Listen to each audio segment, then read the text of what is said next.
notamment l'excellence l'ambassadeur de France au Sénégal, qui vient d'arriver et qui nous accorde vraiment ses premières visites. Je crois que c'est un honneur. Et là, ça veut dire que c'est un signe. Donc la question, c'est ça, c'est le signe qui montre qu'ils vont renforcer la collaboration entre l'ISRA, l'UCAD et les instituts français, notamment l'IRD et le CIRAD. Je crois que ce qu'ils ont vu aujourd'hui ici, c'est déjà très très significatif. Ça pour dire que nous sommes en train de travailler dans un creuset d'excellence, des laboratoires de pointe qui nous permettent quand même de travailler sur des technologies, sur des innovations. Parce qu'il ne faut pas oublier que nous sommes dans un processus de développement et nous cherchons, notamment dans le domaine agricole, à avoir une agriculture productive et durable. Donc si on cherche à avoir une agriculture productive et durable, il faut trouver les leviers. Et les leviers, c'est les innovations.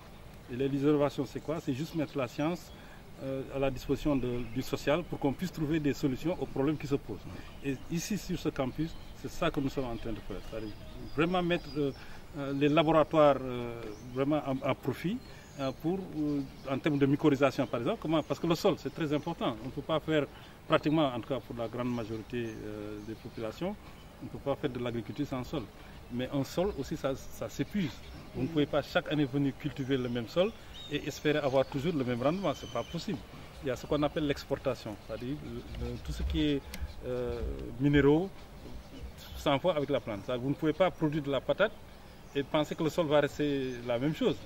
La patate appuie sur tout ce qu'il y avait dans le sol. Maintenant, il faut trouver des technologies qui permettent de restaurer la fertilisation la fertilité de ces sols pour qu'on puisse encore plus produire.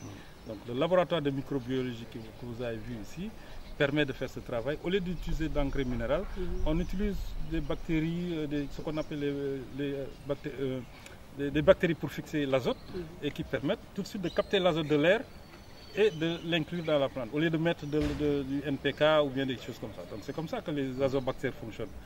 C'est tous les microbes qui travaillent un peu dans la fixation biologique, biosymbiotique et tout ça. Donc ce qu'il faudrait, c'est que ce laboratoire soit encore renforcé pour qu'on puisse continuer ce travail qui est un travail très très important parce qu'il faut augmenter les productions au Sénégal.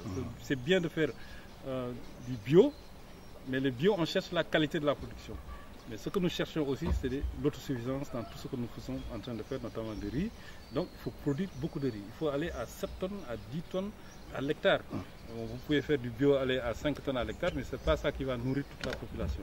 Donc ici, nous avons véritablement, nous n'avons visité qu'un seul laboratoire, mais il y a une dizaine de laboratoires ici. Si on avait parcouru tous ces laboratoires, vous allez voir qu'effectivement, il y a la science ici. C'est un campus, on l'appelle campus universitaire, parce qu'il y a l'ISRA et il y a l'UCAD, et on forme beaucoup d'étudiants. Tout ce que vous voyez ici et qui sont dans les laboratoires, notamment 90% du personnel, c'est des étudiants. Ils sont là en train d'être formés à leur master, à leur doctorat, pour qu'après eux aussi ils peuvent trouver de l'emploi et créer des emplois. Mais ils vont trouver de l'emploi et créer des emplois.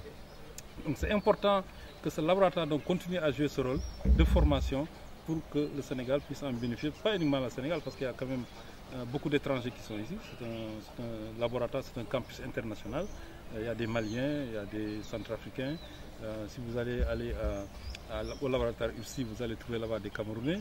Donc vous voyez donc c'est un laboratoire, vraiment un site qui permet de contribuer de manière significative au renforcement de capacité à la formation des jeunes. L'ambassadeur a plaidé pour qu'on revalorise davantage les recherches ici au niveau local. Est-ce que l'ISRA est dans cette dynamique? Qu'est-ce qui est en train d'être fait? Oui, c'est ça. C'est-à-dire ce qu'il faudrait, c'est effectivement revaloriser tout ça. Parce qu'il ne faut pas, nous sommes au temps maintenant des changements climatiques. On ne peut pas rester statique. Ce qu'il faudrait, c'est qu'on puisse encore donner plus de moyens à la recherche pour que chaque fois qu'il y a des problématiques nouvelles, parce que nous sommes dans la veille scientifique, qu'on puisse tout de suite attaquer et pouvoir proposer des technologies et des innovations pour s'adapter à cette nouvelle situation. Vous voyez les changements climatiques, tout le monde parle de changement climatique, mais les gens ne se rendent pas compte que, par exemple, si vous prenez l'ISRA, quand on a commencé à travailler sur l'adaptation à la sécheresse, ça fait très longtemps. Le laboratoire du CERAS, qui est surtout ici à l'ENSA à Thiès, c'est un laboratoire qui est dédié à l'adaptation à la sécheresse. Nous travaillons sur la salinité, nous travaillons sur le froid. C'est parce qu'effectivement, avec les changements climatiques, il faut tout de suite trouver du matériel végétal qui puisse répondre à ça. Sur l'arachide, nous allons homologuer pratiquement 7 à 10 variétés cette année-ci. Et c'est des variétés qui vont s'adapter au changement climatique. Nous avons fait ça pour le riz, parce que le riz, nous avons fait des croisements intra- et interspécifiques. qui nous ont permis d'avoir des variétés qui s'adaptent dans les bas-fonds, des variétés qui s'adaptent sur le plateau et des variétés qui s'adaptent dans la riziculture d'une manière générale. Donc ce travail de revalorisation, c'est très très important. C'est aussi bien en ressources financières qu'en ressources humaines. Parce que souvent aussi, on a besoin d'experts. Ces experts, il faut quelquefois aller les chercher dans la diaspora, aller de l'extérieur. Mais il faut que ces experts aussi puissent provenir ici, à l'intérieur du Sénégal, avec les étudiants que nous formons, ne pas, après la formation, les laisser à eux-mêmes, mais encore continuer à les encadrer et les transformer en experts pour qu'ils puissent encore servir le Sénégal. Merci. Merci.